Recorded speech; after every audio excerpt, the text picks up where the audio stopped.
नमस्कार, मी स्नेहांकिता. आपल्या आस्वाद मेजवानीचे या आपल्या मराठी यूट्यूब चॅनलमध्ये सर्वांचं मनापासून स्वागत करते. तर आज आपण बघणार आहोत मांदेली फ्राय कशी करायची. कुरकुरीत अशी मांदेली फ्राय, सर्व कोटिंग व्यवस्थित राहील असं कुठेही निघणार नाही ते आपण बघणार आहोत. तर त्याची रेसिपी आता बघूया आपण. इथे मांदेली बघा स्वच्छ धुवून कट करून घेतलेली आहे, त्याचे सगळं घाण काढून घेतलेले. आता त्याच्यामध्ये बघा आगळ टाकले 2 चमचे, ते जरा असं मिक्स करून घ्यायचं. त्याच्यानंतर 2 चमचे आगळ घ्यायचं किंवा तुम्ही व्हिनेगर वापरलं तरी चालेल. काही वेळेला लिंबू काही जण पिळतात, आगळाने पण चव छान येते. त्याच्यानंतर मीठ घालतोय आपण चवीनुसार, आपल्या अंदाजेच मीठ घालायचं. ते सुद्धा मिक्स करून व्यवस्थित घ्यायचं, मीठ वगैरे चोळून घ्यायचं व्यवस्थित त्याला. त्याच्यामध्ये आलं लसूण पेस्ट वगैरे काही वापरायची नाही, इतर माशाला आपण वापरतो त्या पद्धतीने. हळद घालायची आता साधारण 1 ते 2 चमचे आपण हळद घालायची. छोटा चमचा असेल तर 2 चमचे तुम्ही घाला. आणि त्याच्यानंतर तिखट आपण फक्त ह्याच्यामध्ये घालणार आहे. तुम्ही आगरी मसाला किंवा मालवणी मसाला किंवा मच्छी मसाला कोणता जर असेल तर तुम्ही वापरला तरी चालेल. आगरी मसाल्याने टेस्ट छान येते. आपण इथे आगरी मसाला वापरतोय. साधारण ज्या पद्धतीचा तिखट असेल त्या पद्धतीने तुम्ही 1-2 चमचे ठरवा आणि त्या पद्धतीने वापरा. इथे 2 चमचे छोटा चमचे आपण वापरलेला आहे. हे छान मिक्स करून घ्यायचं व्यवस्थित आणि त्याला छान कोट झालं पाहिजे सगळ्या मांदेलीला, म्हणजे आपल्याला तो फ्राय केल्यानंतर एकसारखी चव लागते सगळीकडे आणि त्याचं कोटिंग हलत नाही मग इकडे तिकडे. त्याच्यानंतर आपण हे रवा फ्राय करून आपल्याला घ्यायचं. हे असंच तुम्ही फ्रीजमध्ये ठेवलात तरी चालेल किंवा लगेच घेतलं तुम्ही फ्राय करायला घेतलं तरी चालू शकते. हे बघा इथे सगळं व्यवस्थित झालेलं आहे लावून त्याला. तांदळाचं पीठ आणि हे डाळीचं पीठ त्याच्यात इथे आपण ह्याला तिखट मसाला वगैरे दाखवलेला आहे आपल्याला. हे मिक्स करून ठेवलेलं आहे व्यवस्थित.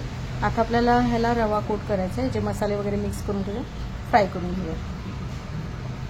व्यवस्थित त्याला डीप करून ह्याला रवा लावून घ्यायचा एका बाजूला. तव्यामध्ये बघा इकडे तेल ठेवलेलं आहे.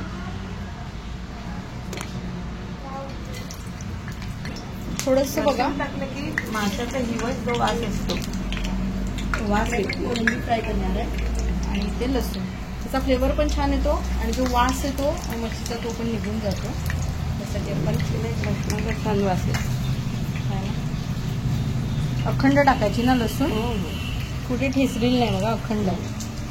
त्यांच्यावर तेलामध्ये हे फ्राय करून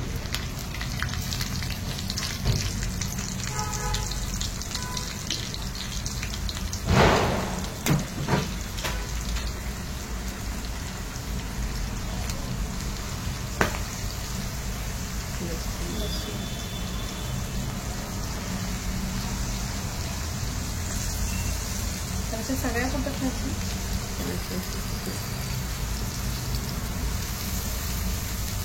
म्हणजे ही जयाची पद्धत आहे लसूण टाकणं. हे आगरी लोकांकडे, कोळी लोकांकडे, आपल्याकडे नाही लसूण टाकत. बरोबर.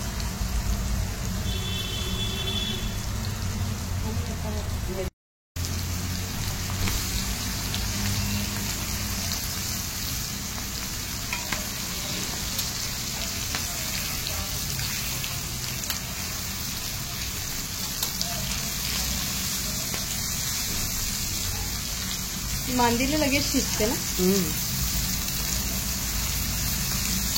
काय होतं लगेच.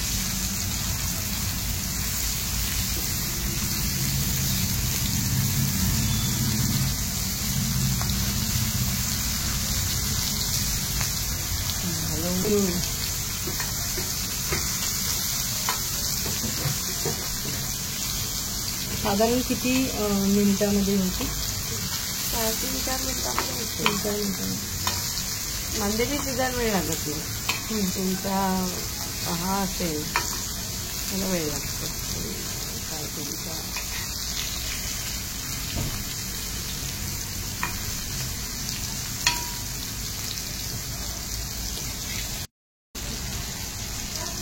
मांदेली बघा अशी थोडी फ्राय झाली की तव्याच्या साईडला गेली, जेणेकरून त्याचं तेल सगळं खाली उतरेल थोडंफार जे असेल ते. आणि दुसरी उरलेली आपण मांदेली ह्याच्यामध्ये लावून घेणार आहे फ्राय होण्यासाठी. इथे बघा मांदेली आपली फ्राय होतच आहे. तोपर्यंत आपण दुसऱ्या तव्यावर कोलंबी फ्राय सुद्धा करायला घेणार आहोत. तर कोलंबी फ्राय कशी करायची आता पुढच्या व्हिडिओमध्ये आपण पाहू. थोड्या कोलंबी मी दुसऱ्या तव्यावर आधी टाकल्या होत्या फ्राय होण्यासाठी. त्या साईडला करून तिथे मांदेली घातली थोडीशी.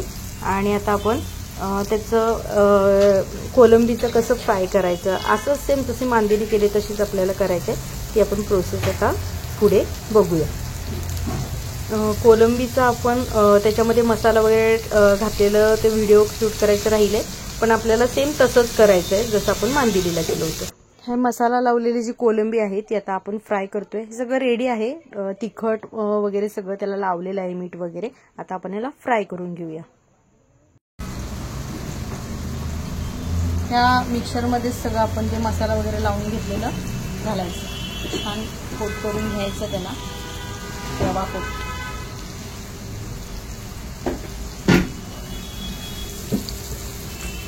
तेलामध्ये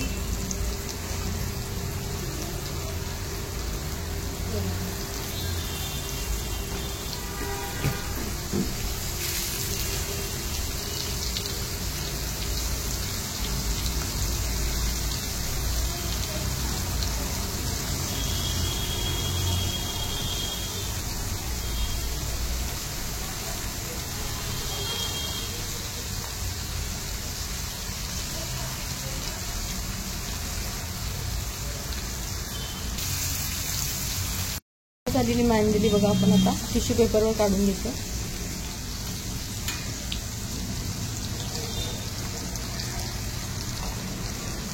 हा लसूण पण खायला छान लागतो ना.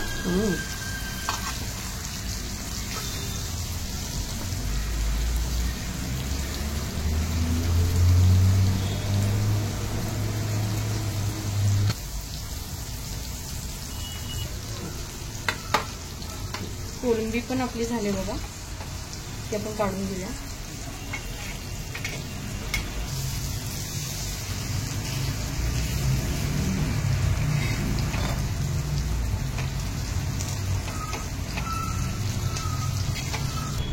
मांदेली आणि चिंगळं आपली फ्राय करून रेडी आहेत बघा.